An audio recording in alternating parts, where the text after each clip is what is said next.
A Última Chance, de Marcelo César, pelo espírito Marco Aurélio, parte 1, sinopse. No início da década de 1980, uma doença desconhecida, causada por um vírus também desconhecido, ceifava a vida de homossexuais ao redor do mundo. Algum tempo depois, ela demonstrou não ter preconceito em relação à raça, gênero, etnia, classe social, geração ou cultura, atormentando a vida de muita gente. A Última Chance ressalta que a doença não é uma punição divina, tampouco uma maneira de pagar por graves erros cometidos em encarnações passadas. Vivemos outros tempos e os conceitos morais devem ser revistos, principalmente aqueles ligados à sexualidade humana. Este romance, portanto, leva-nos a refletir sobre questões ligadas à homossexualidade e homoafetividade, preconceito e homofobia. Trata com sensibilidade de situações que esbarram na dor, na rejeição e no sofrimento. Acima de tudo, enfatiza o respeito a todas as pessoas, independentemente de sua orientação sexual, e fala de amor, pois o amor é capaz de verdadeiros milagres, inclusive cura física e, em último caso, a cura do espírito. Afinal de contas, o amor cura todas as feridas. O amor está acima de tudo. A Última Chance. Naquela cinzenta tarde de julho, o vento soprava gelado, resultado de uma massa de ar frio que tinha invadido a cidade dias antes. As pessoas, mesmo bem agasalhadas, vestindo pesados casacos, cachecóis, luvas e protetores para as orelhas, sentiu-se incomodadas.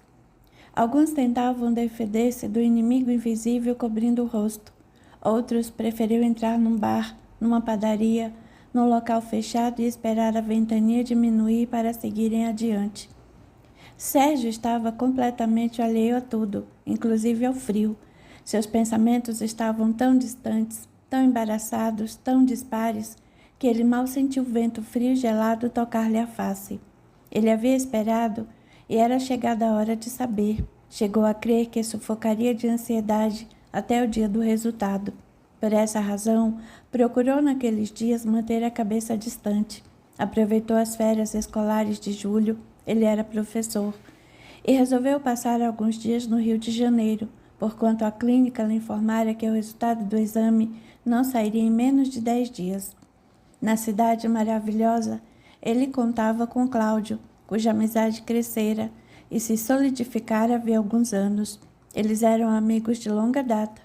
Sérgio vira em Cláudio o irmão que nunca teve. Era o único que o compreendia. Cláudio tinha se mudado para o Rio de Janeiro alguns anos atrás e fizera novas e valiosas amizades. Dentre os novos amigos, tinha um carinho especial e admiração por um deles em particular. Seu nome era Romero. A amizade de ambos se solidificara ao longo do tempo, principalmente na época em que Romero foi injustamente acusado e preso, digamos por um crime que jamais cometera.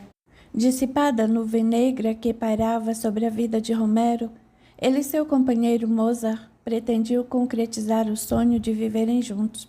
Viajariam para a Áustria. Sérgio teve forte curiosidade em conhecer Romero, porém ficaria para outra oportunidade. Ele não achou de bom tom acompanhar Cláudia até o aeroporto para se despedir do casal. Sentiu-se deslocado. Sabe que esses últimos tempos não têm sido fáceis para mim. Eu não tenho estrutura emocional para acompanhá-lo, disse enquanto uma lágrima escorria no canto do seu olho. Compreendo. Depois que você voltar do aeroporto, vamos jantar. Ligue para o apartamento antes de sair do estacionamento e nos encontramos na entrada daquele restaurante em Botafogo, declarou ao amigo Cláudio. Enquanto se banhava, Sérgio lembrou-se das inúmeras vezes em que Cláudio ligara para falar de quanto admirava pessoas fortes e iluminadas como Romero e Mozart, de quanto transformara muitas de suas crenças e atitudes, e hoje se sentiu um homem melhor, mais lúcido e totalmente desprovido de preconceitos. E, acima de tudo, de quanto aprender a aceitar-se e amar-se incondicionalmente. Quando Sérgio reclamava que a vida era uma droga, que nada dava certo, Cláudio lhe contava sobre determinadas passagens da vida de Romero. Às vezes, ele achava aquilo meio fantasioso, afinal de contas, sua vida também nunca tinha sido um mar de rosas, e ele sentia dificuldade em superar as adversidades. Cláudio chegou ao restaurante e estava feliz. Falou da despedida dos amigos, do clima harmonioso entre os parentes e amigos. Ele sabia que Sérgio tinha passado por fortes emoções e queria distrair o amigo. Romero comeu o pão que o diabo amassou. Você não passou nem 1/10 de sofrimento do que esse moço passou. Não crê que esteja se sentindo muito vítima do mundo? Indagou Cláudio diante das lamúrias do amigo. Ao que o Sérgio respondeu: ser homossexual não é tarefa fácil, mas também não é difícil, tampouco impossível. A bem da verdade, nem se trata de tarefa fácil ou difícil, mas de aceitação pura e simples de uma realidade. Realidade, sei. Negar a realidade e atirar-se no mar da ilusão não vai mudar o que somos nesta vida. Pelo menos na ilusão, eu me protejo dos olhos acusadores do mundo. Tudo é uma questão de como enxergamos a situação. Veja Romero, por exemplo. Teve uma vida de cão e mesmo assim passou por cima de todas as adversidades. Está feliz e vai viver com o amor de sua vida. Final feliz. Nós não temos direito a um final feliz. Viu como você se autodeprecia?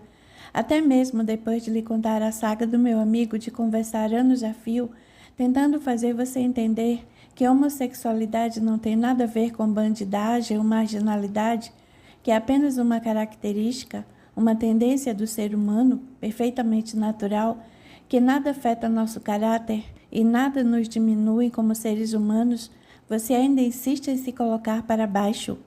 Sérgio não respondeu, nem saberia o que responder.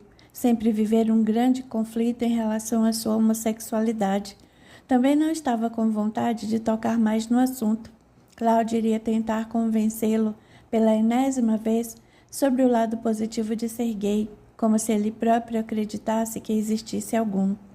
Conviver é convincente, sabia que todos os gays estavam condenados, ainda mais agora que ele suspeitava de algo grave que o afligia. Sérgio procurou disfarçar e não demonstrar ao amigo que incômodo que sentia em seu peito. Havia aparecido aquela manchinha avermelhada no pescoço, mas bem que podia ser uma espinha. Ele só tinha suposições, não tinha nada de concreto, e dessa forma não queria preocupar Cláudio com hipóteses infundadas. No momento oportuno, abriria seu coração a Cláudio e lhe contaria o que o incomodava. Foi depois desse jantar gostoso, regado a boa conversa, que Sérgio voltou a pensar no seu exame e no que queria de sua vida dali por diante. As conversas com Cláudio sempre o deixavam mais otimista em relação à vida, mesmo que por pouco tempo. Mesmo com dificuldade de me aceitar como sou, gostaria de ter paz no coração e ser feliz ao lado de alguém. Viver uma história de amor como desses amigos do Cláudio. Meus relacionamentos nunca foram lá grande coisa, e esse último com Vicente foi mais um tormento que um namoro. Sérgio estancou os pensamentos. Havia ido ao Rio para esquecer o seu conturbado relacionamento com Vicente. Os dias seguintes no Rio foram bem prazerosos e Sérgio, na companhia de Cláudio, pôde rever e visitar lugares que adorava e, evidentemente, tomar seu cafezinho na tradicional confeitaria Colombo, na rua Gonçalves Dias.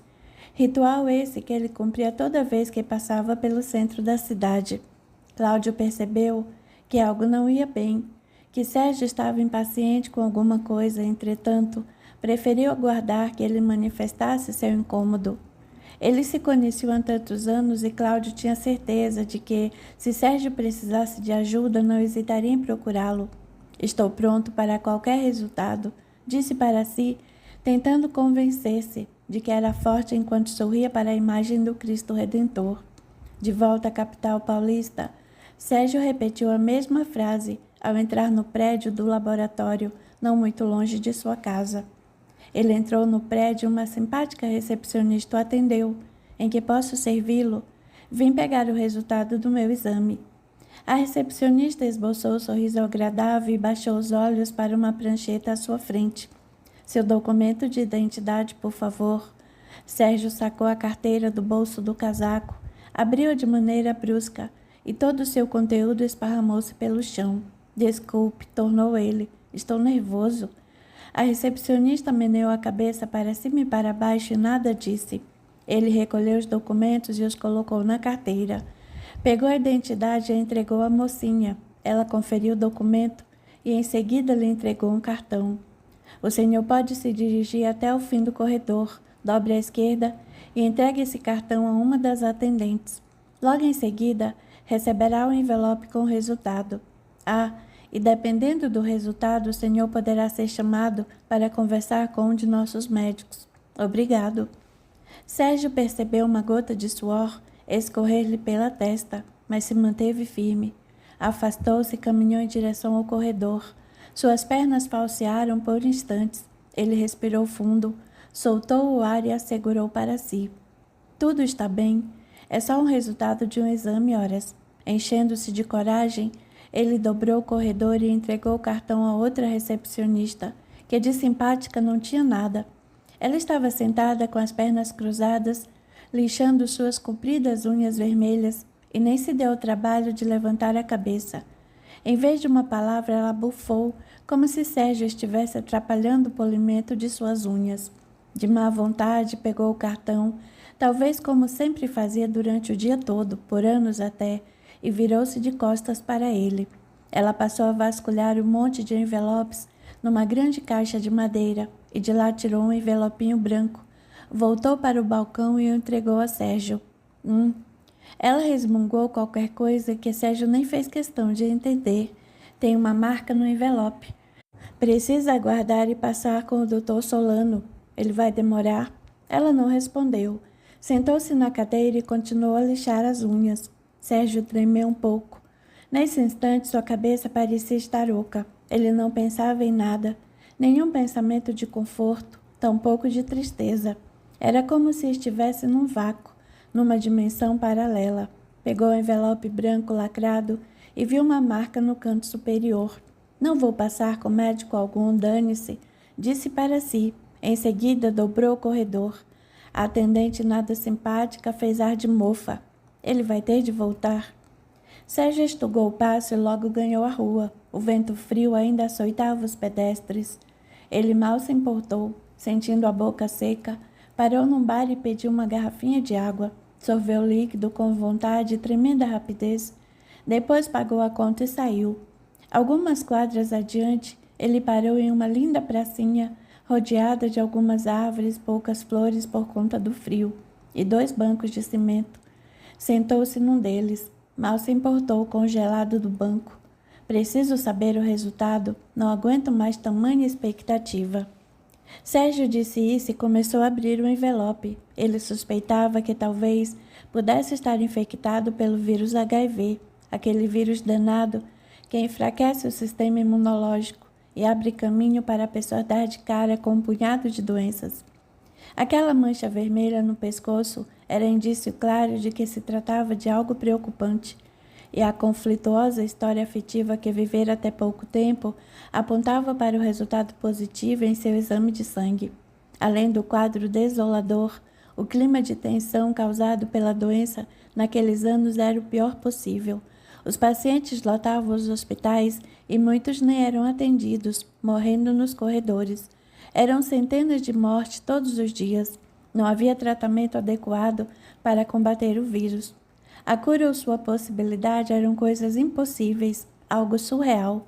Naqueles terríveis anos 80, qualquer pessoa infectada com o vírus da AIDS tinha uma única certeza: a morte cruel e dolorosa. Sérgio abriu o envelope e respirou fundo mais uma vez. Seus olhos foram diretos para o fim da página, e ele leu: reagente. O teste anti-HIV dera positivo. Ele fora infectado pelo vírus. Sérgio apertou os olhos com força, leu de novo, acreditando que talvez num passe de mágica ele tivesse lido errado. Reagente. Ele fechou os olhos e moveu a cabeça para os lados. Tentou, mas não conteve o pranto. Num gesto desesperado, levou as mãos ao rosto e chorou. Chorou como havia muito tempo não chorava. As lágrimas quentes inundavam suas faces e, entre soluços, ele pôde balbuciar uma única pergunta que parecia corroer-lhe a alma. Por que, oh meu Deus, por quê? Alguns anos antes, capítulo 1. Naquele distante julho, anos de Sérgio descobrir ser soro positivo, o inverno não se mostrava tão rigoroso.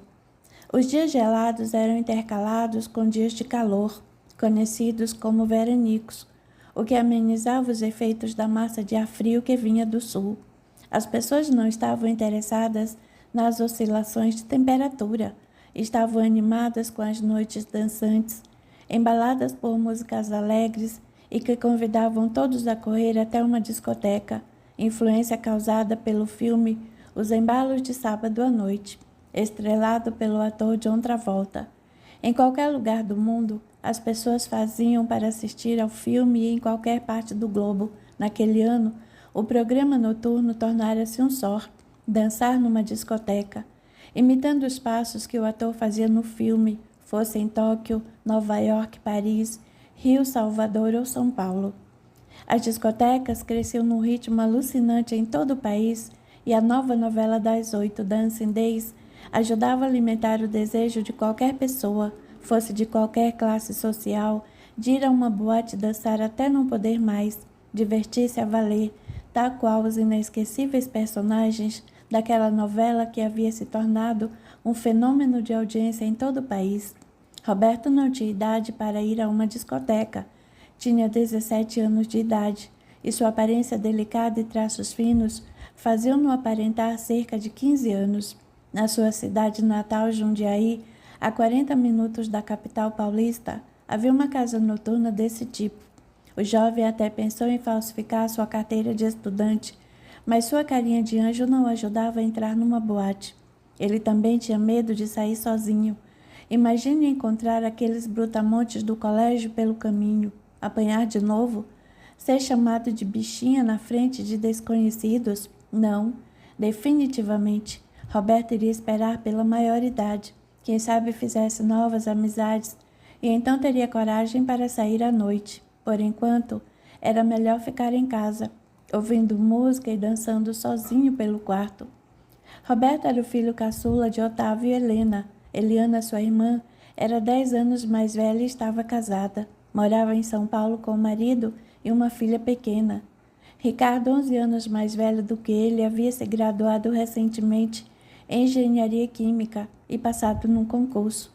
Conseguiu a sua tão sonhada vaga para trabalhar na maior indústria petroquímica do país, no estado do Rio de Janeiro.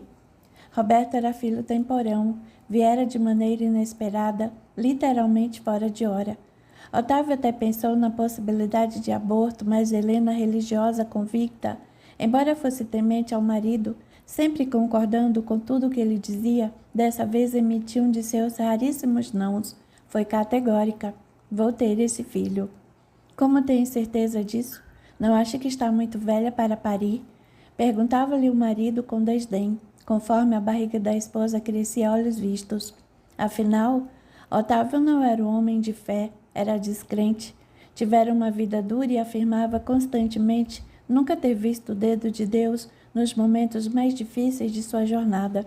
Alguns anos antes, uma tragédia em sua vida o fizera perder completamente a fé. Otávio tinha saúde, uma linda família, um ótimo emprego, mas dizia que tudo isso acontecera por sorte, pura sorte, mais nada. Helena, com muito jeitinho para não aborrecê-lo, tentava animá-lo. E se vier outro garotão? O que tem isso? Ora, Otávio, você mal teve tempo para brincar com nossos filhos, porque tinha de dar duro na empresa, fazendo hora extra para aumentar o salário no fim do mês. Agora que estamos mais tranquilos, você poderia se dedicar mais, ser um pai mais atencioso, mais amoroso. Pode ser. Helena falava com sinceridade. Mesmo tendo medo do marido, tinha certeza de que a chegada de mais um filho poderia melhorar aquele casamento sem sal, até que no 5º mês de gravidez, Otávio aqueceu. Imagine um meninão parecido com Ricardo. Você tem razão. Nunca pude levar o Ricardo para assistir a uma partida de futebol. Até que outro filho, nessa altura de minha vida, não é lá tão má ideia.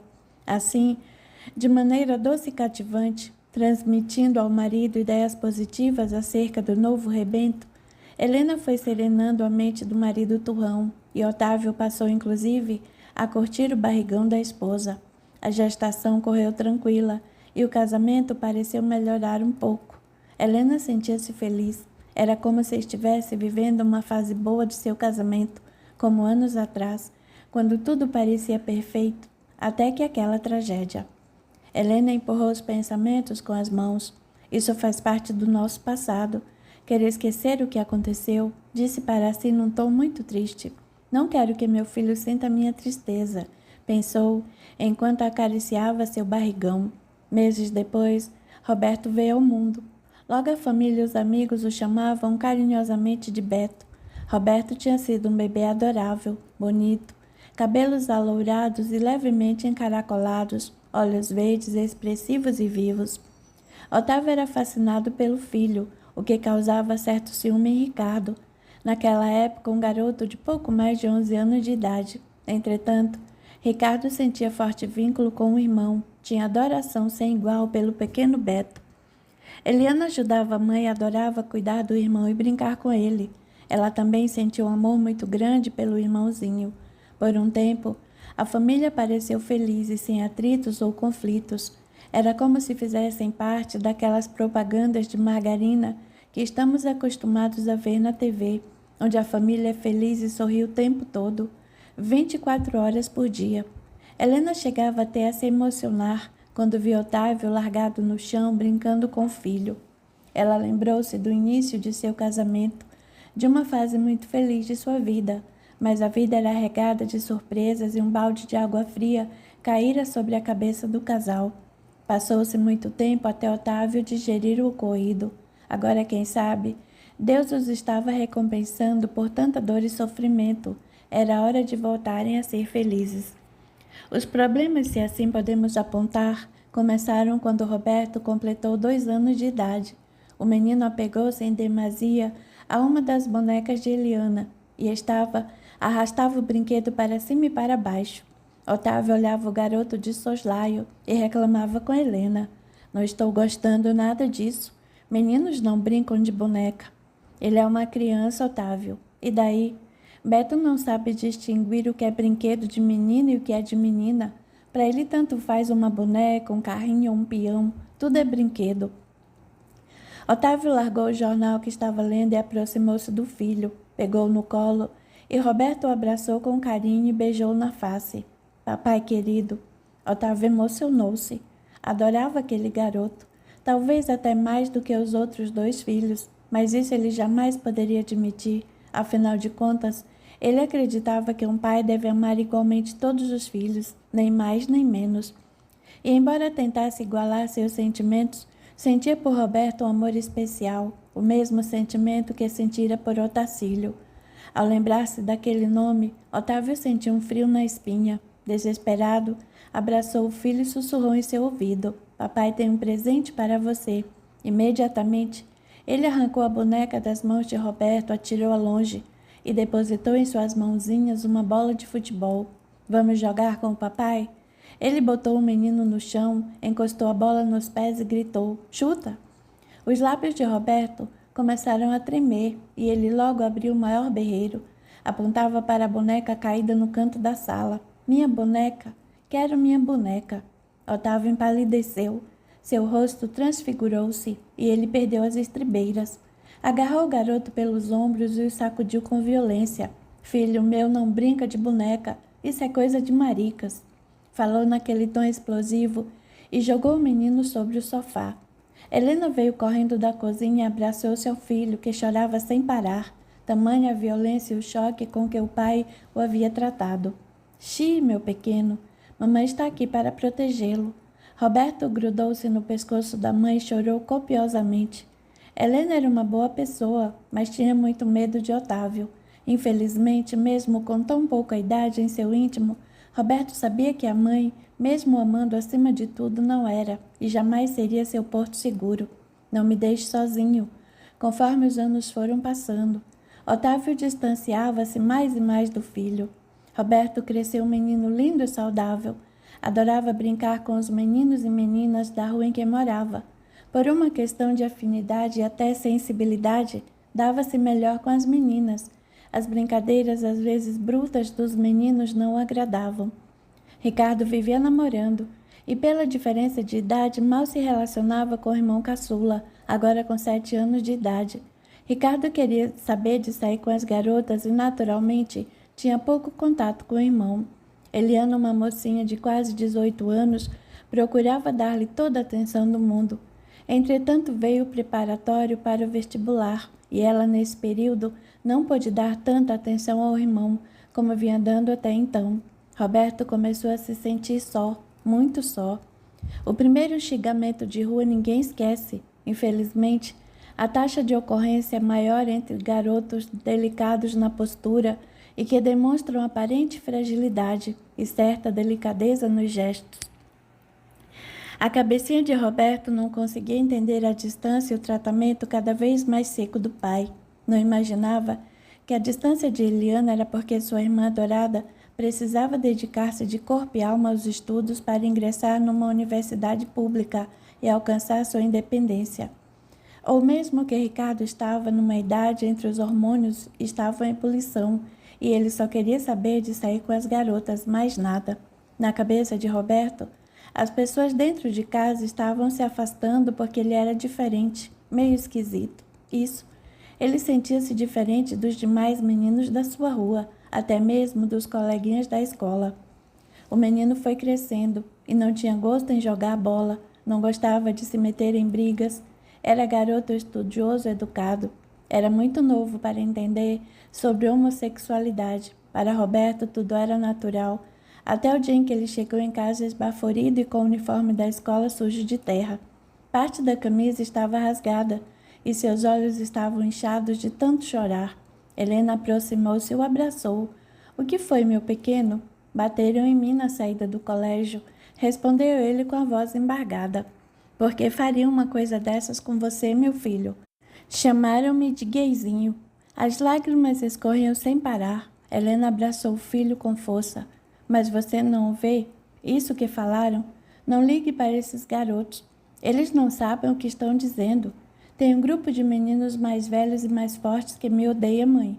O Denis não larga do meu pé. Está sempre pronto para me intimidar e me xingar. Vou conversar com a diretora amanhã mesmo." "Não faça isso," ele implorou. "Como não? Por favor. Você vai defender esses marginais? Não é isso, mãe?" "Então o que é que é? Não entendo." "Se você for reclamar, eles vão ficar sabendo e nunca mais vão largar do meu pé. Aí é que vão azucrinar a minha vida. Por favor, mamãe, não reclame." Helena não sabia o que fazer. Como mãe, notara desde o berço que seu filho era diferente. Ela criara Ricardo e a diferença de comportamento entre os dois filhos era brutal. Roberto era sensível, tinha gestos bem delicados, emocionava-se à toa, gostava de ajudá-la nos afazeres domésticos. Sabia que seu filho precisava muito de seu apoio e de seu amor, mais nada. Os anos se passaram, os xingamentos continuaram. Ricardo graduou-se em engenharia química, passou no concurso e foi trabalhar em outra cidade. Eliana formou-se advogada, mas nem sequer prestou o exame da ordem. Durante o curso, interessou-se por Alaor, colega de turma. Após terminarem o curso, noivaram e casaram. Roberto sentiu bastante a falta da irmã. Afinal, Eliana o compreendia e, percebendo suas tendências, logo tratou de se informar a respeito. Consultou médicos, psicólogos e psiquiatras, a fim de entender melhor o universo íntimo do menino. Depois do casamento, ela continuou o contato com Roberto, fosse por telefone ou carta. Ele compartilhava com ela todos os seus segredos, mas já não era a mesma coisa. Eliana estava casada e tinha sua vida, logo tinha uma filha para cuidar. Com o passar dos anos, a distância com o pai havia crescido de maneira assustadora. Helena fazia, dentro do possível, enorme esforço para entender as diferenças de comportamento do filho, mas tinha tanto medo da truculência do marido que nada fazia para impedir que, ao menos dentro de casa, Roberto não fosse agredido moral ou fisicamente. Helena sempre fora uma mulher mais decidida, mais firme e mais cheia de atitude. O início de seu casamento foi uma das melhores fases de sua vida. Otávio era mais amigo, mais parceiro. Tinha um temperamento tranquilo e estava sempre com um sorriso nos lábios. Contudo, A morte de seu irmão mudou radicalmente. Otávio transformou-se da noite para o dia. Logo após a tragédia que resultou na morte de Otacílio, ele surtou e teve uma crise. Chegou a ser internado no hospital, ficou em repouso por um bom tempo e quando retornou para casa nunca mais foi o mesmo. Otávio passou a ser homem seco, monossilábico e agressivo. Ameaçava bater na esposa e, embora nunca tenha encostado um dedo em Helena, sua atitude e seu comportamento truculento fizeram-na se transformar numa mulher sem atrativos, passiva e medrosa. Ela acreditou que o nascimento de Roberto faria novamente o marido voltar a ser o que fora no passado. Quando notou que o filho apresentava as mesmas inclinações sexuais que Otacílio, ela foi tomada de surpresa, uma desagradável surpresa. Capítulo 2. Roberto contava agora com 17 anos e nunca havia se interessado por uma garota. Tinha algumas amigas, mas nada de flerte, de namoro, muito pelo contrário. Ele sentia atração por homens mais velhos e nutria paixões secretas e platônicas por muitos dos professores do colegial, atual ensino médio. Roberto tornara-se um rapazote atraente, muito bonito. Usava roupas bonitas e chiques, sempre dadas por Eliana ou compradas por Ricardo, em elegantes boutiques de Ipanema. Seus tênis eram rainha ou topper cano alto, e suas calças eram das marcas Soft, Machine ou Gladson. Beto chamava atenção tanto pela beleza, parecia um anjo, quanto pela delicadeza e pelas roupas requintadas que usava. Essa falta de meninas na vida do filho já havia dado chance para o surgimento de comentários maledicentes na vizinhança. Havia sempre um ou outro vizinho que tripudiava sobre sua maneira delicada, zombando de seu jeito de ser, fazendo brincadeiras de mau gosto com ele. Roberto não se defendia, corria para casa e trancava-se no quarto apavorado. Ele vivia enclausurado em seu quarto, ouvindo músicas em sua vitrolinha Philips, daqueles modelos que pareciam uma maleta. Ao abrir, uma das partes tocava os discos e a outra servia como caixa de som. O menino passava horas entre os estudos e as músicas. Seu dia a dia consistia em ir à escola na parte da manhã. Ele cursava o 3º ano colegial e não tinha dúvida sobre qual carreira seguiria. Desde a infância tinha certeza de que iria cursar medicina. A mãe tentara demovê-lo da ideia de prestar medicina, porquanto a concorrência, ainda mais numa universidade pública, era acirradíssima. Helena acreditava que o melhor seria o filho ter feito um curso técnico. Assim, teria chances de arrumar emprego, começar a ganhar seu próprio dinheiro e naturalmente sair de casa. Em seu íntimo, sabia que mais dia menos dia Roberto teria de partir. A relação entre ele e Otávio estava ficando cada vez pior. No tocante à carreira, Roberto mexia os ombros e afirmava que com dedicação e bastante preparo, ele conseguiria passar no vestibular, nem que tivesse de fazer um cursinho. Não temos dinheiro para pagar cursinho. O dinheiro da aposentadoria de seu pai dá somente para as despesas da casa. Eu arrumo um jeito. Vou trabalhar meio período, peço bolsa de estudos, faço qualquer negócio, mas jamais vou deixar de me esforçar para passar no vestibular e me tornar um médico. Ao chegar do colégio, ele ajudava a mãe nos afazeres domésticos. Eles não tinham empregada.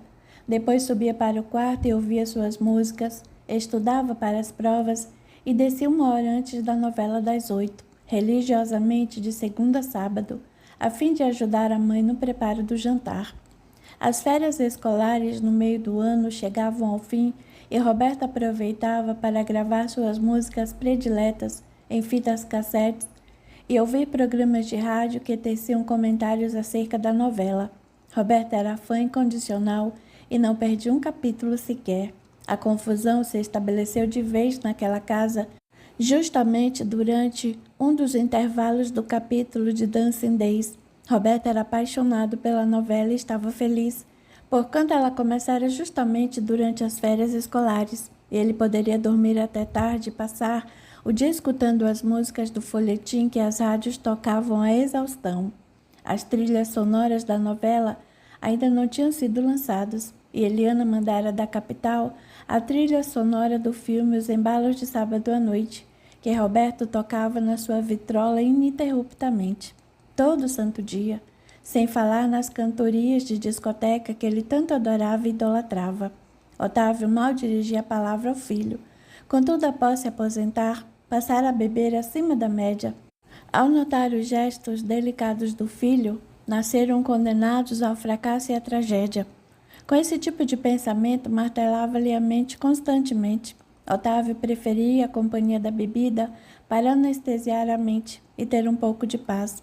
Foi durante o intervalo da novela que aconteceu o imprevisível, ou melhor, o previsível.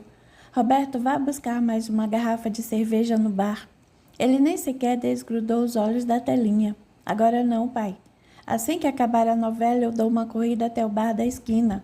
O bar vai fechar. O rapaz, sem desviar os olhos da tela, respondeu de maneira delicada, mas sem afetação. Não vai não. Tem gente que assiste a novela no bar. O bar só fecha depois que aparecem as cenas do próximo capítulo. Otávio estava alterado pela bebida. Levantou-se da poltrona, aproximou-se do aparelho de TV e desligou o botão. Roberto deu um grito de espanto. O que é isso? Bem na hora que a Júlia vai se encontrar com o Cacá, você é louco. O tapa veio forte. Roberto sentiu as faces arderem. Este não fora o primeiro tapa na cara, nem seria o último. Otávio batia no menino desde sempre. Quando percebeu que Roberto era diferente do que ele considerava normal, passou a surrá-lo sem dó nem piedade. Roberto mordiscou os lábios apreensivo. Sentiu o cheiro da surra no ar. Imediatamente esqueceu-se da novela, dos personagens, daquele mundo de sonhos que o amorteciam e o anestesiavam da dura realidade que ele julgava ser sua vida. Não responda para mim, seu fedelho, vociferou Otávio. Vá agora mesmo ao bar pegar mais uma garrafa de cerveja. As lágrimas começaram a descer e Roberto fez tremendo esforço para não esmorecer na frente do pai. Sim, senhor. Helena apareceu da cozinha. Esfregava as mãos no avental, tamanho nervosismo. Eu vou até o bar. Deixa o menino assistir a novela, ele adora. Não, ele vai buscar a cerveja para mim agora.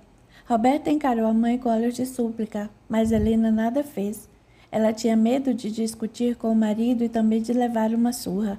E desde que Otávio começou a beber, os seus temores aumentaram. Em sua mente, seu marido era grosso, estúpido e agressivo quando estava sóbrio. Imagine de porre. Helena timidamente baixou os olhos, mordiscou os lábios e voltou para a cozinha. Roberto abaixou a cabeça e, triste por não ter mais uma vez o apoio da mãe, saiu. 20 minutos depois, retornou, chorando e sem a garrafa de cerveja. Otávio mal notou o estado de desequilíbrio emocional do filho e foi logo perguntando pela bebida. Cadê minha cerveja? O filho não respondeu. É surdo, quero saber. Onde está minha cerveja? Roberto subiu as escadas como um rojão, entrou no quarto e jogou-se na cama. Agarrou-se ao travesseiro e chorou feito uma criança. Helena apavorou-se e, embora sentindo medo do marido, subiu as escadas de mansinho atrás do filho. Otávio meneou a cabeça para os lados. Fresco. Devem ter feito uma piadinha em cima dele, bem feito. Rodou nos calcanhares e foi até o bar. Enquanto isso, Helena tentava acalmar o filho. O que foi? Roberto desvencilhou-se dela com força. Não me toque, eu sou um sujo. Como? Isso mesmo, mamãe. Pare com isso, Beto. Eu sou um pecador. Como assim? Mas não fiz de propósito. O Denis estava no bar. Sua voz era entrecortada pelos soluços. Ele me obrigou. Obrigou a quê, meu filho? Ele me deu uma rasteira, jogou-me no chão. Aí apareceu outro homem bem mais velho e bem grandão. Ele era forte, me agarrou. Fui arrastado até o banheiro do bar. Roberto não conseguiu mais falar. Sentia vergonha, repulsa de si mesmo por não ter conseguido se livrar daqueles brutamontes. Helena fechou os olhos e em seguida abraçou o filho, tentando acalmá-lo. Não precisa falar mais nada, meu querido. Helena, entre lágrimas, beijou-lhe os cabelos anelados. Você não é sujo. Otávio entrou no quarto furioso, já carregando o cinto na mão. Sua ordinária quer me matar de vergonha? Como? Quer acabar de vez com minha reputação no bairro?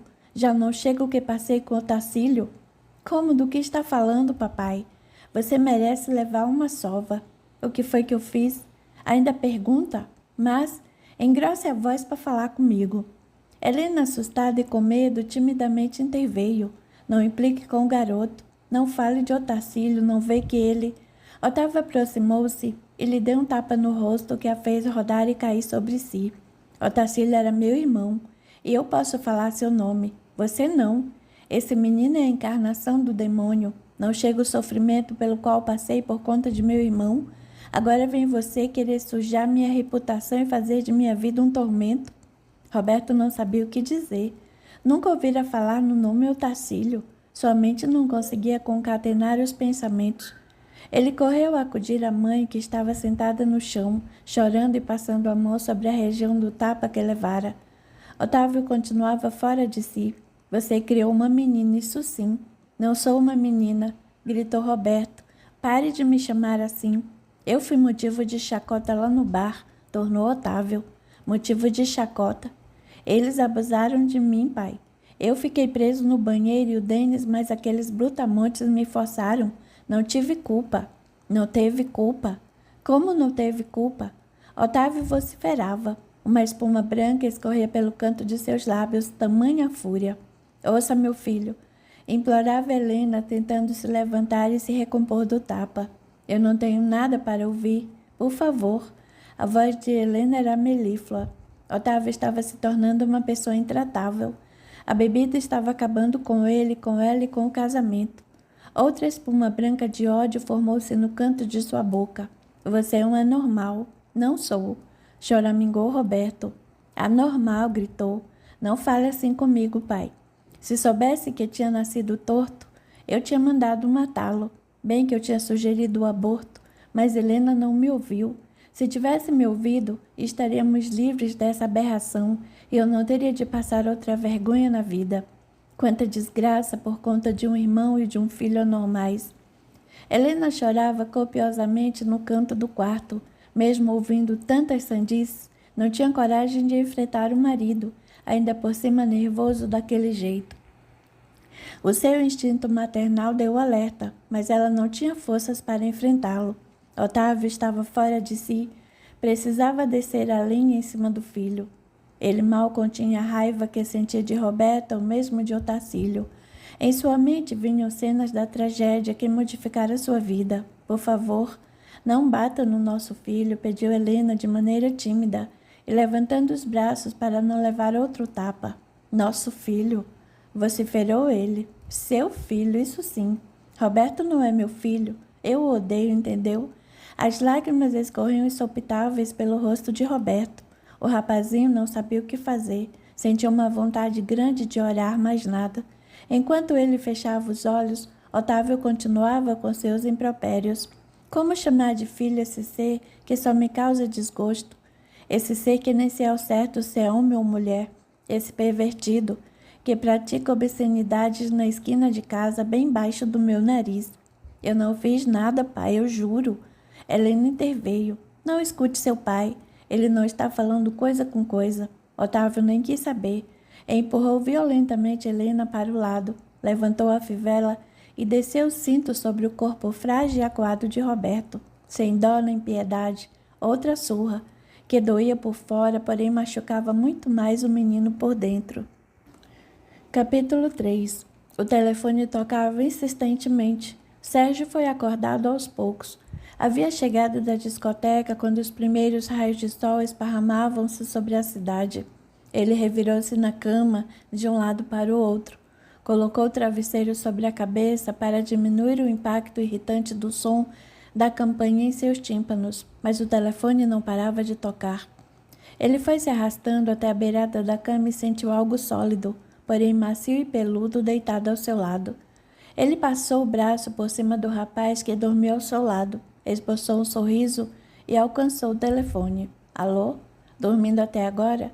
Cheguei em casa às 6 da manhã. Cláudio censurou o amigo. Passa das 3 da tarde. Você ficou de me levar até a feirinha de antiguidade. Se quiser, pode levar o seu filho, disse em tom de brincadeira. Que filho? Está louco, Cláudio? E o meninão que você levou para casa? Pensa que eu não vi saindo da boate com o fedelho ao tiracolo? Sérgio passou a mão pela cabeça e reparou melhor no corpo deitado ao seu lado. O rapaz não devia ter mais de 19 anos. Vou tomar um banho e comer alguma coisa. Eu te pego às 5. Tudo isso. A feirinha acaba justamente às 5 da tarde. Melhor irmos ao cinema e depois jantarmos. No sujinho, como de costume. Sim, que tal um filme novo em cartaz? E Cláudia exultou do outro lado da linha. Oba, vamos assistir. Os embalos de sábado à noite. De maneira alguma, Cláudio. Você já assistiu ao filme umas 10 vezes e me levou umas 5. Chega. Isso está se transformando num vício maldito. Ver John Travolta nas telas não é um vício, é um colírio. Retrucou rindo. Então arrume outro parceiro, eu não vou. Vai sim. E prepare-se, porque daqui a pouco tempo vamos assistir Crazy, nos tempos da brilhantina, com o mesmo John Travolta e aquela gracinha da Olivia Newton-John. De novo? Só existe esse ator em Hollywood? Assim bonito e sensual só, respondeu Cláudio entre risos do outro lado da linha. Convide outro amigo. Eu juro. Eu prometo que vai ser a última vez você vem. Às 5 horas eu passo na sua casa. Pode trazer o garoto também. Nem sei o nome dele. De novo a história se repete. Eu conheço alguém que julgo ser interessante. Trago para casa, dormimos juntos. E no dia seguinte, adeus. Nem trocamos telefone. Pior. Quando eu encontro o fulano na boate, ele faz questão de fingir que não me conhece nem olha na minha cara. Ambos riram. Você está com 27 anos de idade nas costas. Não crê que agora esteja no momento de arrumar um companheiro e parar de ciscar?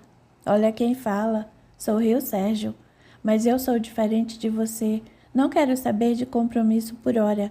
Você está sempre querendo namorar, manter relacionamento sério e acaba metendo os pés pelas mãos. E lá no fundo não é o que todo mundo quer, não é o que você quer. Meu verdadeiro amor não é deste mundo. Lá vem você de novo com esse papo maluco. Cláudio riu. Eu não sou religioso, mas acredito piamente que a vida não acabe com a morte do corpo físico. E de mais a mais sempre tive uma forte impressão de que meu amor não pertence a este mundo. Os deuses no Olimpo não podem se casar. Engraçadinho. O Vicente anda atrás de você. Cláudio resmungou do outro lado da linha. Por favor, essa não. Por quê? Está interessado nele, não quer admitir? Tenho os 2 pés atrás com o Vicente. Por que diz isso? Cautela. Meu sexto sentido apurado e afiado me diz que ele não é confiável. Adora manipular e pisar sobre os sentimentos dos outros. Ele até que é interessante. É jovem, lindo do jeito que gosto e parece ter uma cabeça ótima. Sérgio, tem muitos outros caras interessantes para você se relacionar. Está com ciúmes? Ele não serve para mim, tampouco para você. Ele não é mau sujeito. Mudemos de assunto. Quero voltar a dormir mais um pouco. Às 5 continuamos o nosso papo. Um beijo. Outro. Sérgio pousou o fone no gancho e virou-se de lado. Fixou os olhos no corpo do rapaz e o cutucou de leve. Está na hora de se levantar. O rapaz se espreguiçou e abriu os olhos. Quem é você? Sérgio sorriu.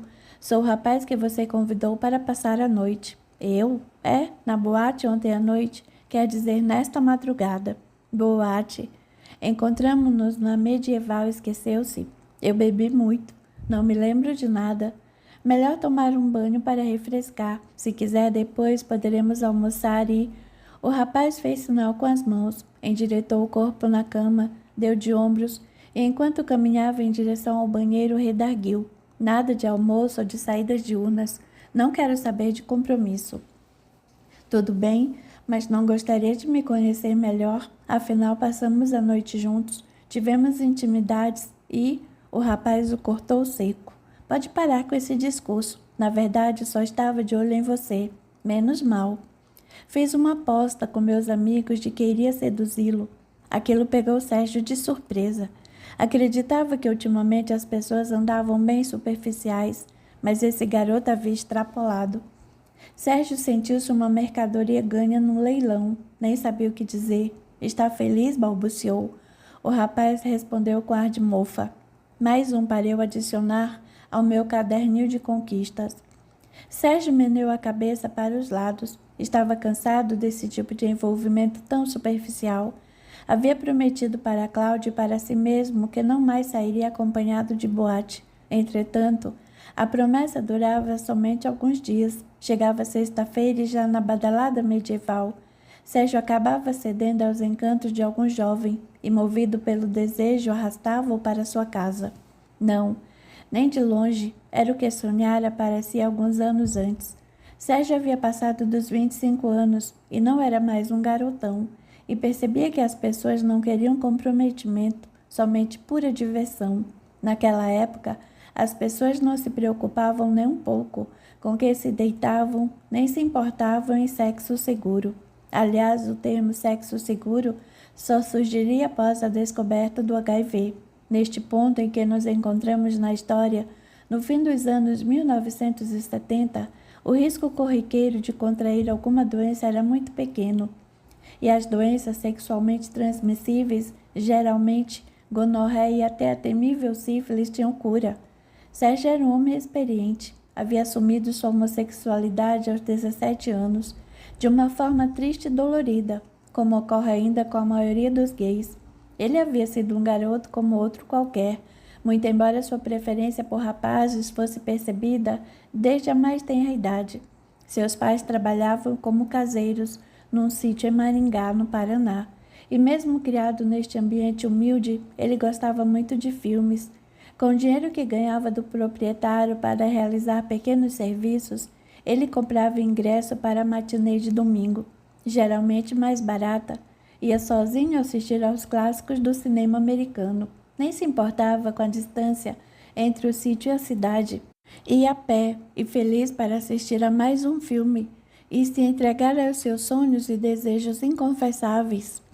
Numa dessas sessões, Sérgio começou a sentir algo diferente. Ele venerava as grandes atrizes, mas algo dentro de si, um sentimento desconhecido, atraía para os galãs. Rock Hudson, John Gavin, Marlon Brando, todos os astros dos filmes despertavam-lhe um friozinho no estômago. Até mesmo os astros do cinema nacional, como Anselmo Duarte, Hélio Souto e Orlando Vilar.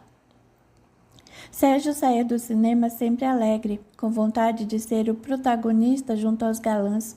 Ele não se via como a atriz do filme, não sentia desejo de ser a heroína, não se identificava com isso. Ele se via no filme contracenando com o ator, sendo abraçado.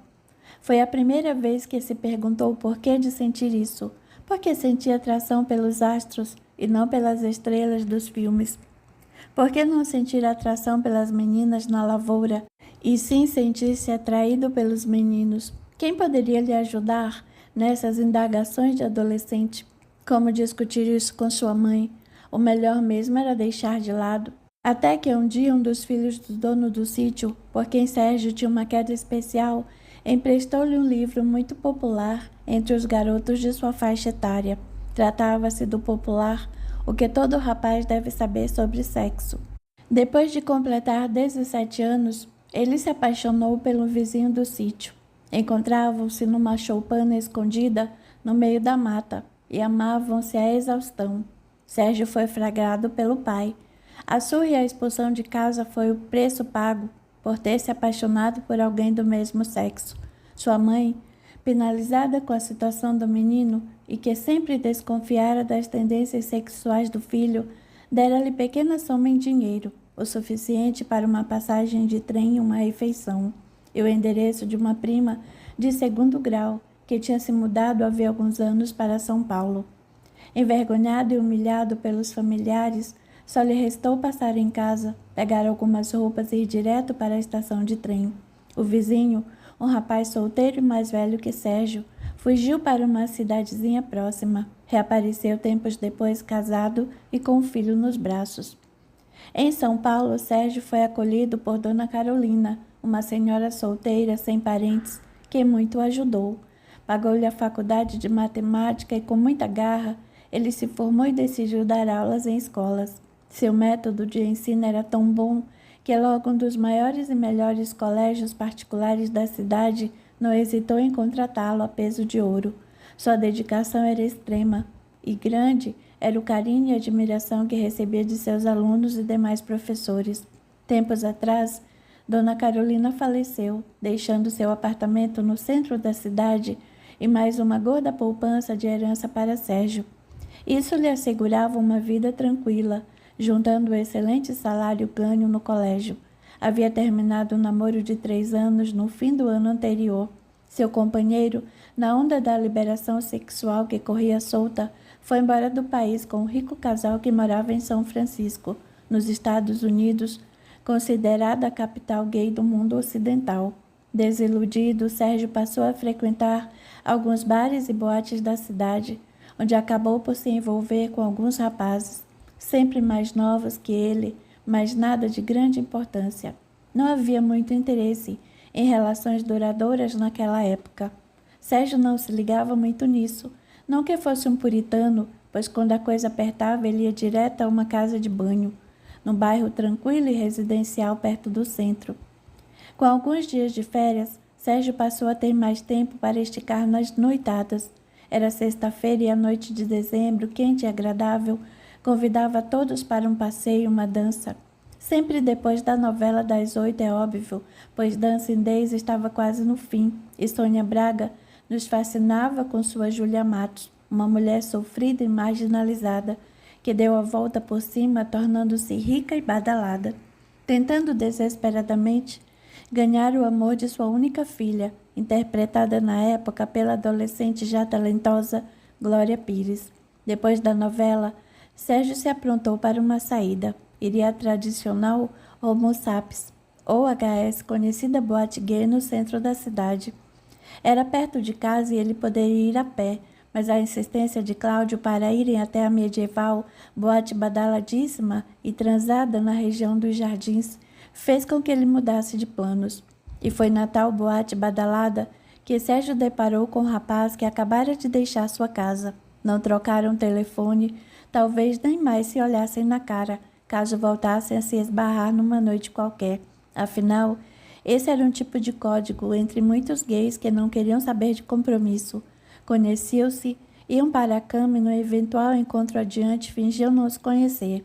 Sérgio suspirou, terminou de se vestir, desceu e assim que ganhou a rua, dirigiu-se a um estacionamento a 2 quadras de onde morava. Seu prédio não tinha garagem, como a maioria dos edifícios no centro da cidade, e ele alugava uma vaga num galpão ali perto. Boa tarde, seu José. Oi, filho. José chamava todos os seus clientes de filho. Os olhos ainda estão inchados. A farra deve ter sido boa. Sérgio sorriu. Mais ou menos. Sérgio era um tipo que chamava atenção. Tinha o corpo bem feito, os cabelos pretos jogados para trás, um bigodão preto, espesso e cheio sem falhas. Os olhos amendoados e o queixo quadrado lhe conferiam um ar extremamente viril. Possuía a voz grave, tinha jeito e postura bem masculinas. Ninguém diria que ele era homossexual. Os gays menos antenados se surpreendiam ao constatar que Sérgio fizesse parte do time. Por essa razão, ao dar partida no carro e avançar para sair do estacionamento, José foi claro. Você precisa se casar, menino. Está na hora de ter uma vida regrada e uma esposa amorosa. Sérgio sorriu e balançou a cabeça para cima e para baixo. Pode deixar, Zé. Um dia eu me caso. Despediram-se e logo o carro de Sérgio ganhou a rua. Alguns minutos depois, ele estacionava na porta da casa de Cláudio, um simpático casarão antigo, encravado na Vila Mariana. Ele deu 2 buzinadas, como de costume, e logo Cláudio apareceu. Sérgio avistou o amigo e sorriu. Sentia-se grato por ter conhecido uma pessoa tão boa. Cláudio era mesmo uma boa pessoa, além de muito bonito. Fazia belo par ao lado de Sérgio. Era louro, tinha cabelos lisos, olhos de um azul profundo. Possuía estatura mediana, porte atlético e um sorriso cativante. Era seletivo em suas amizades e foi apresentado a Sérgio numa festa alguns anos atrás. Nunca houve entre eles qualquer tipo de atração ou envolvimento. Foi amizade à primeira vista, se assim podemos afirmar. Cláudio era também um rapaz de jeito e postura bem masculinas. Às vezes dava uma escorregada e sua voz ficava um pouco mais fina, ou a mão sacudia mais do que o habitual. Contudo, era um rapaz bem discreto, da mesma idade que Sérgio e apaixonado por filmes antigos e cinema em geral.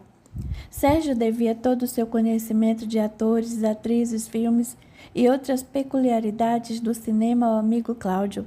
Ele era uma enciclopédia viva, um rapaz que conhecia e sabia de muita coisa.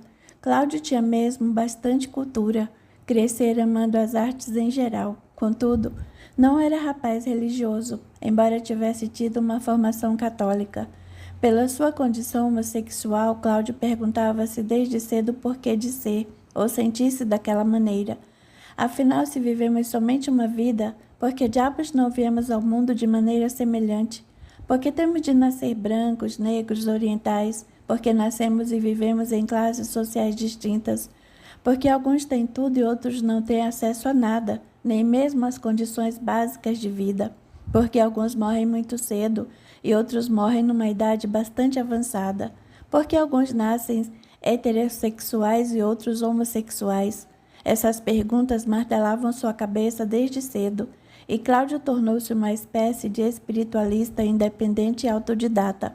Comprava livros, estudava, procurava conversar com pessoas ligadas às várias religiões que aceitavam reencarnação e se considerava um espiritualista, porque de uma coisa tinha certeza, para ele a vida continuava após a morte. Por essa razão, ele procurava levar uma vida em que dava atenção aos seus pensamentos e mais atenção ainda ao que sentia. Dessa forma, questionava com profundidade e mudava sua postura diante da vida.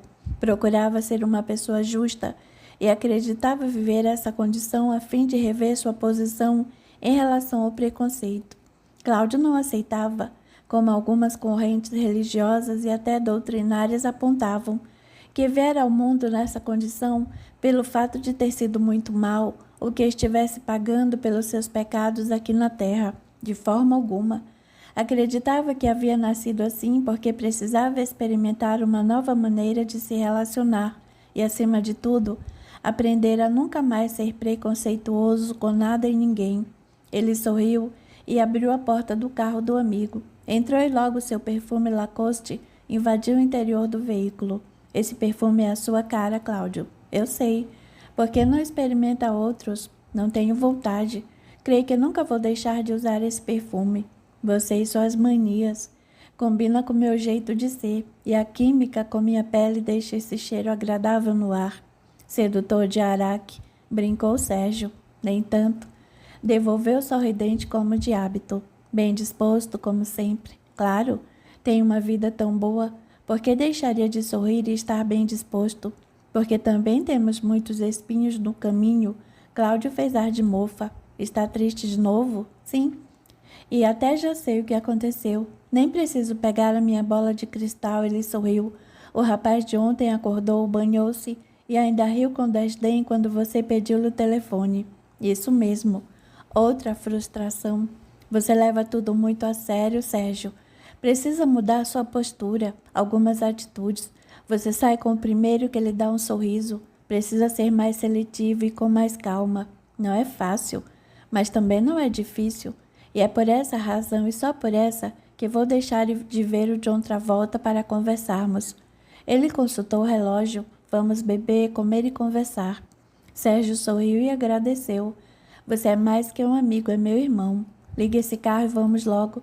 Tem certeza de que nada de cinema? Cláudia esboçou leve sorriso. Não, senhor.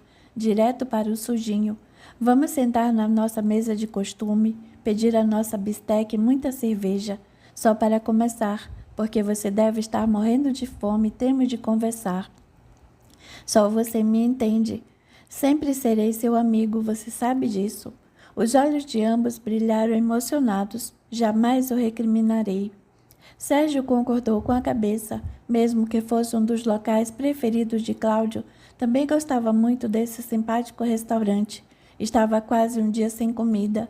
Sérgio deu partida no carro e ligou o rádio. Logo seu veículo sumiu na primeira curva, enquanto os dois cantarolavam alegremente uma música de Donna Summer. Capítulo 4. O Natal se aproximava e aquele episódio do bar já havia caído no esquecimento, pelo menos para Otávio.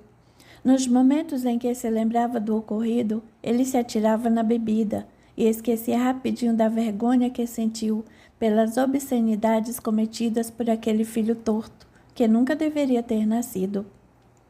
Roberto, certa vez, ao passar pelo corredor que ligava a sala à cozinha, Houve uma discussão acalorada entre os pais. Foi a única vez, antes da última surra, que ouviram o nome de Otacílio no meio da discussão. Helena falava entre soluços. Seu irmão era um bom homem. Você o adorava. Por que é que eu tenho de me lembrar de Otacílio? Porque você o amava. Eram muito ligados, não acha que devemos ajudar nosso filho? Otacílio era diferente. Matou-se. Você bem sabe. Depois Roberto não ouviu mais nada. A porta entreabriu-se e ele correu até a cozinha. Quem terá sido Otacílio? Por que se matou?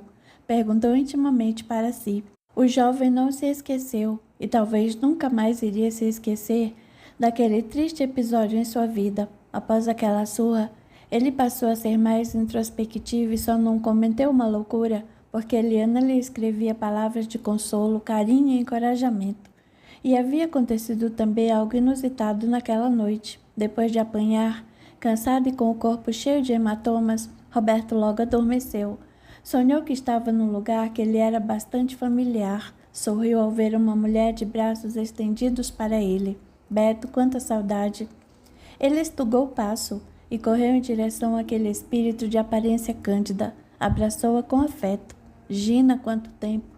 Ela o abraçou com carinho e em instantes sentaram-se num banco, encravado numa pracinha cheia de flores das mais variadas cores e numa profusão de aromas que inebriava a alma. Tenho comido o pão que o diabo amassou. Você escolheu ser filho de Otávio e Helena. Eles pediram para recebê-lo como filho e você aceitou. Tudo foi previamente acertado. Consideramos que Eliana e Ricardo formam uma dupla que muito ama e vai ajudá-lo a ter condições de sair de casa e fechar esse ciclo. Mas eles estão longe, cada um cuidando de sua vida. Eu estou sozinho naquela casa, levando porrada, surra, sendo desrespeitado pelo meu próprio pai. Minha mãe não abre a boca com medo de apanhar. Creio que dessa forma eu não vou resistir. Vai conseguir. Seu espírito precisa tornar-se forte. Você escolheu Otávio e Helena como pais, a fim de resolver pendências do passado. Prometeu respeitá-los e aceitá-los como são. Você tem feito tudo para ser um ótimo filho. Eles não estão fazendo o mesmo. Problema deles. De que adianta eu fazer a minha parte se eles não fazem a deles? Porque ao menos não me respeitam. É só disso que eu preciso, respeito.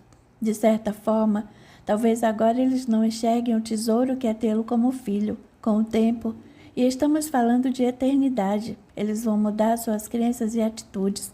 No fundo, eles o amam, mas não se esqueça de que seus pais fazem o melhor que podem. Se pudessem agir diferente, com certeza teriam outra maneira de lidar com a situação. Seu pai ainda sofre bastante pela perda do irmão. E o que tem a ver com essa história? Por enquanto, nada. Quem sabe o próprio Otacílio não venha visitá-lo. Quando ele morreu, nem havia nascido. Gina pendeu a cabeça para cima e para baixo. Sua memória está presa nesta vida. Você ajudou Otacílio. Quando de seu regresso à pátria espiritual, um dia vai se lembrar. Sei que esse nome não me é estranho, não é mesmo? Gina pousou delicadamente a mão sobre a cabeça de Roberto. Transmitiu-lhe energias que pudessem serenar sua mente. Quero que sossegue e fique em paz. Não é fácil ser gay. Dependendo do ponto de vista, viver na Terra não é fácil. Quando estamos do lado de cá, no mundo espiritual, traçamos planos, desenvolvemos metas. Dentro do corpo físico, esquecemos-nos do passado e vamos aprender a desenvolver nosso potencial e fortalecer os pontos fracos. Poderia ser mais fácil. Gina passou os dedos delicados sobre a fronte do rapaz. A sabedoria da vida trama em silêncio nosso reencontro com nossa verdade interior. É assim que ficamos mais fortes, que nosso espírito fica mais lúcido e se liberta das ilusões a que permaneceu preso ao longo de muitas vidas. Você quis retornar como homossexual, portanto essa experiência não lhe é estranha. Aqui ao seu lado sei disso, mas porque o mundo não me aceita? Pensei que com uma sociedade tão evoluída fôssemos ser mais bem compreendidos e aceitos. Você sofreu a dor do preconceito em última existência, teve medo de assumir seus verdadeiros desejos e pagou alto preço. Quer pagar alto preço novamente? Não, só de pensar nisso me dá arrepios. Antigamente, ser gay era passaporte para o escárnio e a punição. Atualmente, os médicos da Terra nem mais consideram a homossexualidade uma doença. Isso já é um avanço. E conforme nos for permitido novos encontros, eu vou lhe esclarecendo outros pontos no tocante à homossexualidade e no trabalho que você se prontificou a abraçar nesta encarnação. A medicina, exclamou Roberto de maneira esfuziante. Isso mesmo. Ele sorriu, logo seu semblante empalideceu. Eu sinto falta dele. Primeiro a medicina. Depois, se tudo correr bem, vocês vão se reencontrar. Ah, Gina, como eu gostaria de ficar aqui mais tempo. Quando estou ao seu lado, sinto-me mais forte, mais lúcido, mais poderoso. Não há diferença de postura entre o mundo astral e o mundo físico. Você pode ser assim na Terra. Foi por esse motivo que eu chamei. O que quer dizer? Que está na hora de você mudar seu jeito de ser. Seu espírito tem potencial para crescer e não se deixar abater, não se deixar diminuir pelos outros. Se seus pais que o amam tratam-no dessa maneira, imagine como as pessoas no mundo vão tratá-lo. Eu fico inseguro, não sei como agir. Seja forte. Se aceite como é. Não é sujo ser gay. Não é pecado ter desejo por pessoas do mesmo sexo. A moral humana é cheia de rancores e preconceitos. A moral divina não rotula os seres humanos. Aqui no astral não somos divididos em heterossexuais, homossexuais ou qualquer outras denominações que nos aprisionam a determinadas características. Você sabe disso e precisa reagir. Reagir. Sim, reagir. Deixe que as pessoas o condenem. Tudo o que fazemos volta para nós, feito um bumerangue, que sempre retorna para as mãos do lançador. Aqueles que o acusarem terão de arcar com a acusação de alguma forma. Os que o ofenderem serão ofendidos, portanto, fortaleça seu campo áurico, encha-se de bons pensamentos, reavalie suas crenças e posturas e aceite que você vive num mundo em que as pessoas necessariamente não partilham das mesmas crenças e opiniões que você. Daí que aprender a transitar pela diferença de opiniões fortalece nosso espírito para lidar com as nossas próprias diferenças. Não se esqueça de que você é amado e protegido por Deus. Mesmo cheio de marcas roxas pelo corpo, na manhã seguinte, Roberto acordou sorridente e bem disposto. Mal se lembrava do encontro com Gina, mas uma frase não saía de sua mente. Você é amado e protegido por Deus. Depois desse encontro, Roberto continuou se portando de maneira quieta, mas havia uma força dentro de si que nunca havia sentido antes. O jovem trancava-se no quarto para não ouvir piadinhas e agressões verbais do pai. Daquela surra e daquele sonho em diante, ele tornar-se uma pessoa cada vez mais bem resolvida com relação à sua orientação sexual. Nem ligava mais para os comentários maledicentes do pai. No tocante à homossexualidade, o assunto já havia batido na porta da família, alguns anos atrás. Houve a história envolvendo o irmão de Otávio, cujo desfecho terminara numa tragédia. Roberto pensou em dar cabo da própria vida, mas uma força maior o segurou e o sustentou. E no fim das contas, ele não queria terminar sua vida como esse tio que também fora gay. Eliana estava sabendo das bebedeiras do pai e conversara com Alaô, seu marido, sobre a possibilidade de o irmão ir morar em definitivo com eles. Ela tinha certeza de que Roberto não passaria no vestibular. A escola em que ele ia se graduar não era lá tão boa assim, e de mais a mais era muito jovem, e um ano mais de cursinho não iria lhe atrapalhar em nada os planos de se tornar médico. A Laura aparentava o melhor, fingia ser ótimo marido. Esforçava-se para entender a preocupação da esposa e concordara meio a contragosto em abrir sua casa para o cunhado. Ele não gostava de Roberto, achava uma aberração da natureza, mas não podia contrariar a esposa. Ele queria manter as aparências. Esforçava-se para manter tom natural na conversa quando disse: "Todavia, temo de fazer algumas reformas na casa. Podemos transformar a edícula dos fundos numa suíte e assim seu irmão terá total privacidade", ponderou. "Obrigada", suspirou Eliana feliz. "Não usamos aquele espaço mesmo? Se eu não tirar meu irmão daquela casa, creio que meu pai possa cometer maiores desatinos, ou até mesmo meu irmão. Temo que Roberto faça alguma besteira. Nós iremos ajudar seu irmão no que for preciso, porque não conversa com seu pai. Impossível manter conversa com papai. Ele mudou muito nos últimos anos. Foi um pai amoroso, porém sempre um tanto distante. Parecia-me sempre que tinha medo de extravasar seu amor por nós. Seu pai tem seu jeito próprio de ser. Sim, cada um é único, mas o seu comportamento com Roberto me assusta. Não tolero violência. Imagine se um dia eu levantaria a mão para Rafaela. Nunca. Fazemos parte de outra geração. Somos mais esclarecidos e mais maleáveis na educação de nossa filha. Seu pai não teve muitas escolhas. Faz parte de uma época em que o filho era criado na base do tapa para entrar nos eixos. Papai nunca bateu em mim nem no Ricardo. Os filhos são diferentes e cá entre nós, Roberto às vezes até que merece. Eliana não continha o estupor. Como se atreve? Seu irmão é diferente, só isso. Por acaso ser homossexual é crime? Não foi isso que eu quis dizer. Foi sim. Alaô precisava contornar a situação. Ele sabia que Eliana não admitia que falassem mal do irmãozinho afrescalhado. Ele tinha de manter a boca mais fechada. O casamento estava se arrastando e ele não queria criar mais tensão na sua relação com a esposa. Procurou mudar o rumo da conversa. Desculpe meu tom. É que eu entendo seu pai, só isso. E antes que ela pudesse responder, Alaô sacou nova pergunta para desviar a mente da esposa. Seu Otávio anda bebendo muito? Entregou-se à bebida. Mal se mantém em pé. Converse com sua mãe. Eliana esboçou um sorriso amarelo. Minha mãe não tem opinião. Creio que nós teremos de conversar com Roberto e lhe propor que venha para cá. Ricardo poderá ajudar no pagamento das mensalidades do cursinho e nós lhe daremos casa e comida. E muito carinho, finalizou emocionada. Alaô assentiu com a cabeça e estreitou a cabeça dela em seu peito. Não acha que seu irmão pode se dar muito mal aqui na cidade? Por que pergunta isso? Ele tem esse jeito diferente. Bem sabemos que ele não gosta de meninas. E esta cidade está cheia de antros e guetos infestados desse tipo de gente.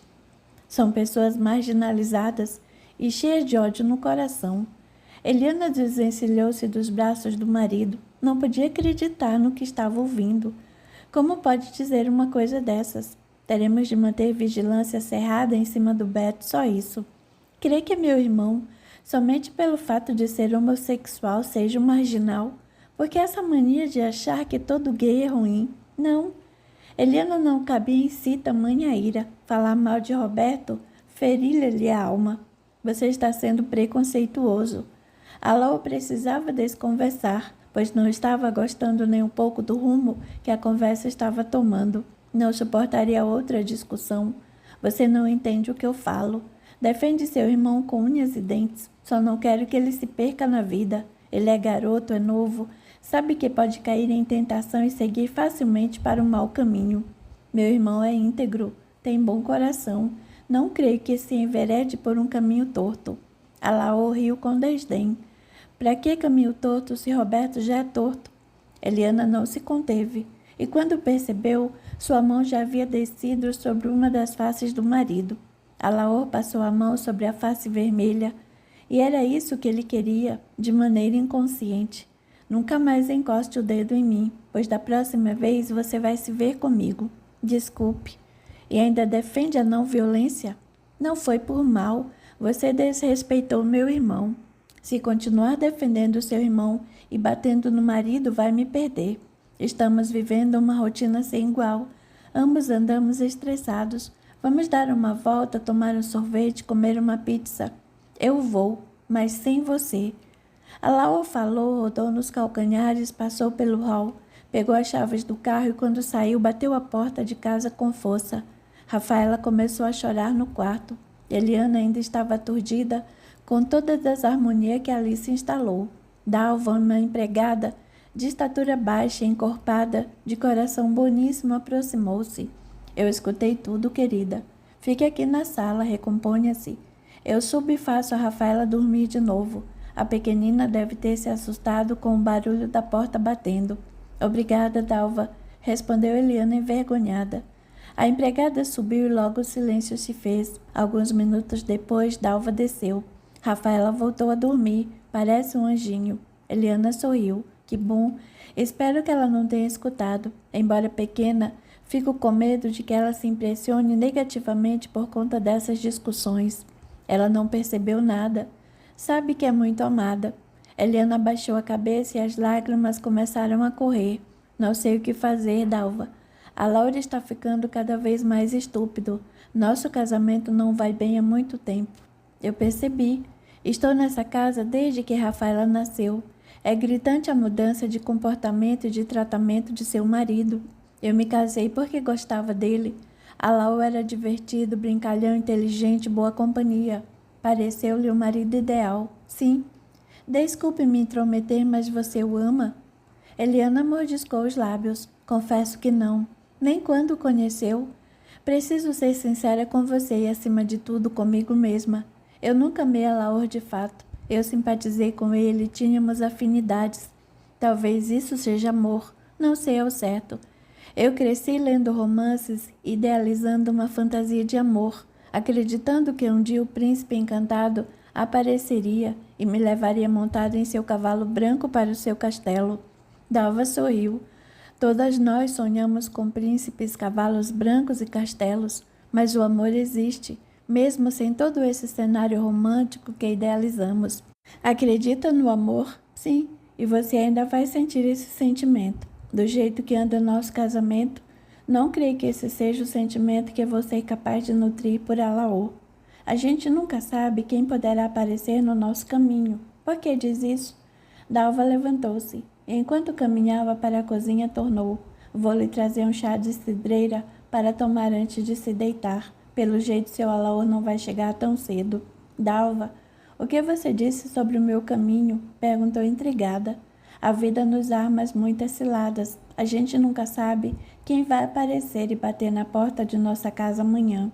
Novamente, eu cairia no sonho de amor. Preciso melhorar meu jeito de ser. Eu provoquei a briga. Não deveria ter dado um tapa na cara dele. Quem foi que lhe disse que o futuro é mesmo ao lado de Alaor? Dalva entrou na cozinha e Eliana continuou sentada no sofá. Achava que sua vida estava acabada, que ela havia se casado e que agora deveria carregar esse casamento até o fim, mesmo sem amor. Depois de ouvir as palavras de Dalva, era como se um sopro de ânimo e de dias melhores acalentasse seu coração. Eliana abraçou-se a uma almofada e esboçou um lindo sorriso.